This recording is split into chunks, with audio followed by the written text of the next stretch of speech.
Good morning. We're getting off on the wrong foot with this immigration policy, so let's us stop and have a talk about it. Before we go any farther, we have to remember that this isn't an anti-Trump position by any stretch of the imagination. Donald Trump runs standing up to a bum's rush, and we're going to hold him to it. That said, let's start with the conclusion. We're going to take a step back, rearrange things back along the lines of the classic battle of good and evil. The priest and the pimp, where the pimp is a hustle, cons, manipulates, and intimidate people, and the priest is a good citizen. You're a Yank. You're for race relegated to an endearing quality of your parents. I'm a man is a man and a woman is a woman. You have one of the fundamental professions, such as being a father or a mother. A home economist was considered a profession, and they're the gals that are worth their weight in gold. It spills into home economics, and that's what got everybody out of poverty and into plenty. So we'll take a step back. We'll find among the millions of Mexicans that group that came up here to be a Yank, and we'll bring them over here. And we'll put on the other side those people who like to be a pimp, which includes an awful lot of people in government. You can't just let them sit there. You have to get them out of there and put them in the same camp as the Mexicans who came up here to change the country back to Mexico or be gang guys or lots of other reasons. Those guys are in their group and we're in our group. Now let's have the body of this speech. Here's one. Around about 1970, there was a governor here in Arizona named Raul Castro. Decades later, when he was in his 90s, he was giving a speech. It was to a group of Mexican males, and the gentleman who introduced him was bragging about how they were changing the demographics. He got up to talk, and he started singing the praises of Fidel Castro, the former dictator of Cuba. Look, he says, look how many presidents have come and gone in the United States, but Fidel Castro is still there. Then he shrugged his shoulders and smiled and said, see, it works. I use that as a sense of definition because there are so many things that are important there. Yes, let's say them out loud. Yes, they are communists. And yes, they hustle. What works? Hustling. The skill set of a communist is to hustle, con, manipulate, and intimidate people. That's what they do. And yes, they've been getting people to flood the United States so they could change our society. They should tear down our society. They've been doing it for years. Here in Tucson, it's been a very thinly veiled thing. It's just something you knew. There are lots of people that came up from Mexico, and these guys were the control of the group. Let's continue. There was, in the 1920s in Mexico, a very violent and vicious revolution between the Catholics and the communists. And the communists won, and the communists are the ones who took over Mexico. Let me remind myself that Mexico has beautiful oceans and lots of forests and trees and farmland. The only problem they had were the people running it. They were communists. They formed the class of intelligentsia, and everything they say becomes the rule of law. And so they were in charge, and there's this huge gap, and there was a huge group of peasantry, and people are starving. And that's very stereotypical of communist governments.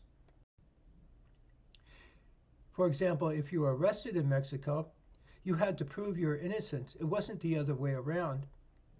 I remember a Catholic bishop being arrested. He had, just a few years ago, he had criticized the government on their abortion policy. And so they arrested him. It's illegal to criticize the government. And that's that government. And so you have to ask who's in charge over there. And now we know. Let's add one more. There was a senator from Texas not too long ago. He was he was in Congress, and he was genuinely upset. He was talking about to a representative of one of the government agencies that were controlling the border. He said, look, I've been to the border several times, and you have kids living in cages down there, and you treat them horribly. They're in dire straits, and you're sitting here in front of Congress, and you're just accusing us of everything you're doing. This is ridiculous. It is ridiculous. It's the routine of a pimp. That's what they do.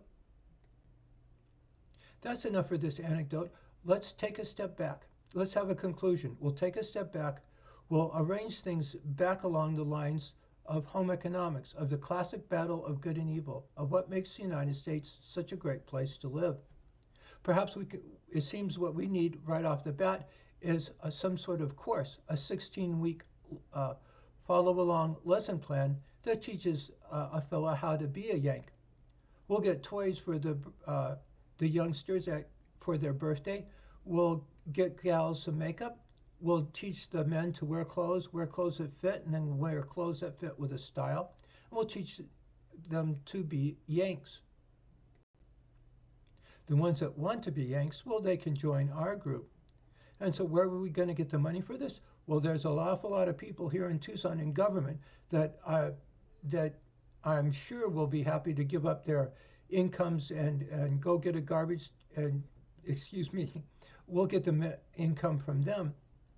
How about the Mexican government? I'm sure Donald Trump said he wanted to, in the course of talking, mentioned that it would be a good idea for Mexico to become a state in union if they, with all this border crossing. And that's a very good idea. There's not one thing keeping anybody from pushing that silly fence south. I'm sure the Mexican government will dissolve, become a territory of the United States, and work their way into this gang in the playground. We're going to force everybody to be honest, and we're going to force everybody to be fair. And to be fair, that's exactly the sorts of things you would do. I can't help sneaking in the idea that evidently when they had the Mexican-American War, we kept the mineral and the mineral rights of Mexico. And recently, some American judge threw that out. So we'll get that judge to go get a garbage sack, and he can go start forming a class of peasantry beneath a class of peasantry that they forced the Mexicans to live in. And then we'll enforce it. Well, I'm sure Mexico will give us the oil and mineral rights, and we'll use that as an income, and we'll start building our own country back up again. And that includes, well, that includes lots of Mexicans. I'm sure there's lots of Mexicans who are courageous, brave, and strong, kind, compassionate, and just. It's just not those guys.